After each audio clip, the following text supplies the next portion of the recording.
Assalamualaikum warahmatullahi wabarakatuh. Selamat pagi anak-anak hebat. Bagaimana kabar kalian hari ini? Bu Linda harap kalian selalu dalam keadaan baik dan sehat. Amin. Anak-anak, hari ini kita belajar bahasa Indonesia.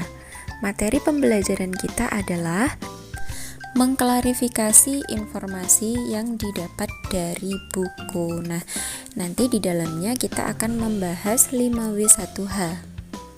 Baik anak-anak, sebelum kita mulai pembelajaran hari ini, mari kita berdoa bersama-sama dengan membaca basmalah. Bismillahirrahmanirrahim. Setiap hari kita mendapat beragam informasi. Informasi merupakan pemberitahuan, kabar, atau berita tentang sesuatu. Nah, informasi itu sendiri terbagi menjadi dua, informasi tersirat dan informasi tersurat. Informasi tersirat adalah informasi yang tersembunyi atau tidak disampaikan secara jelas di dalam teks bacaan. Sedangkan informasi tersurat adalah informasi yang disampaikan secara jelas di dalam teks bacaan.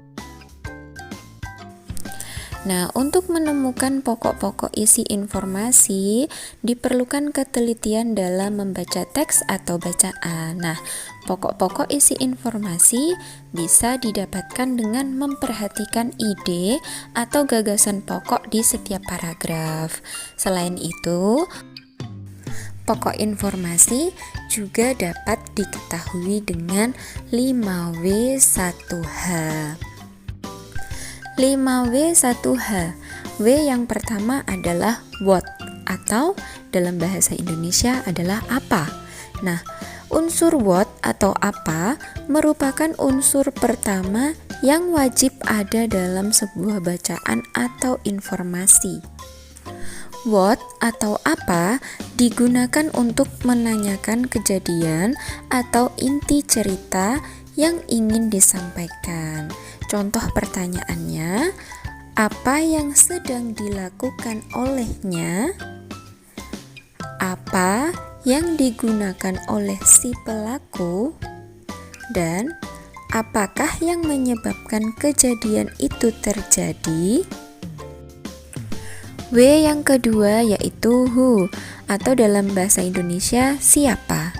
Who atau siapa ini digunakan untuk memberikan informasi seputar orang-orang yang terlibat dalam cerita yang dibaca. Nah, contoh pertanyaannya, siapakah yang melakukan perbuatan itu? Siapakah yang mengatakan hal itu semua? Dan siapa yang datang untuk menyelamatkan mereka? W yang ketiga adalah when atau kapan. When atau kapan dalam berita mengatakan keterangan waktu sebuah peristiwa yang terjadi. Contoh pertanyaannya dari when.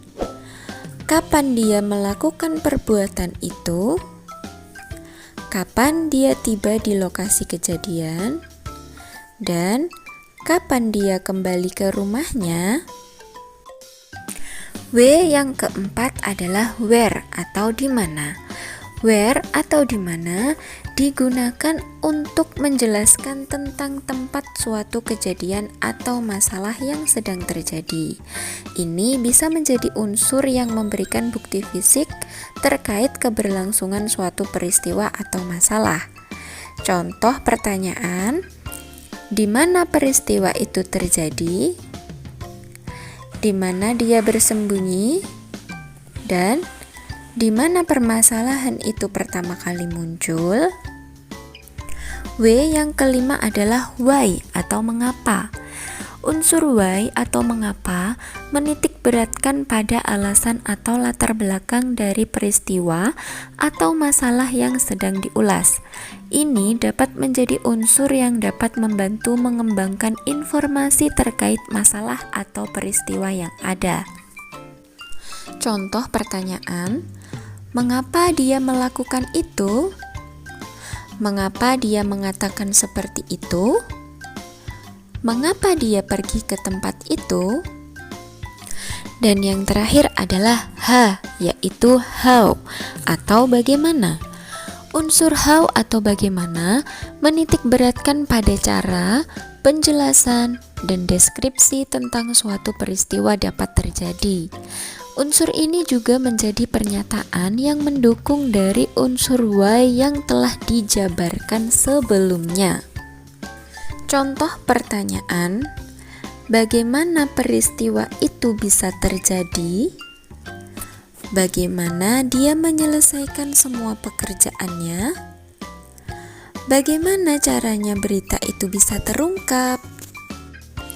Setelah memahami satu demi satu unsur yang terdapat dalam 5W1H, maka untuk lebih mudah memahami unsur tersebut, mari kita baca teks berita berikut ini dan kemudian kita simpulkan bersama inti berita dengan pertanyaan 5W1H. Silahkan dibaca terlebih dahulu berita berikut ini.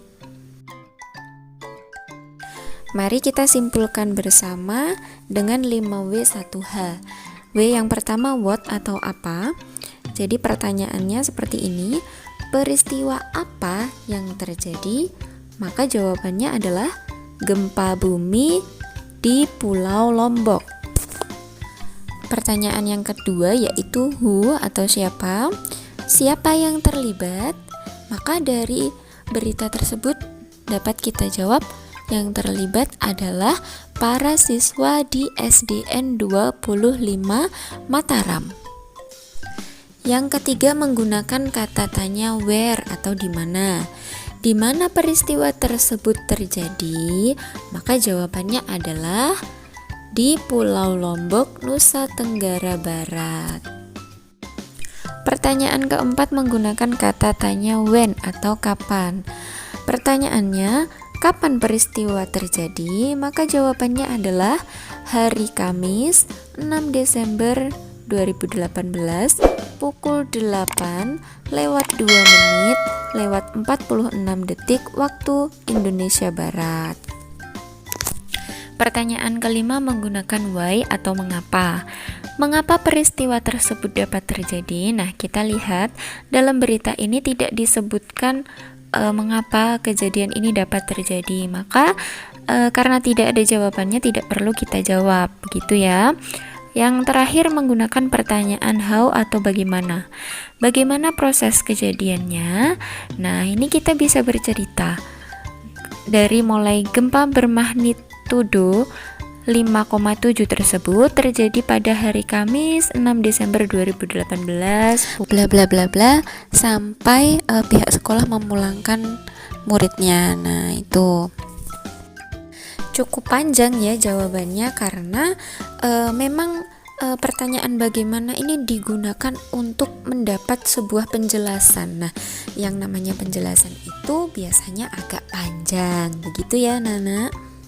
Baik, sekian dulu pembelajaran kita hari ini. Semoga ilmu yang kita peroleh bermanfaat untuk kita semua. Amin, amin ya rabbal alamin.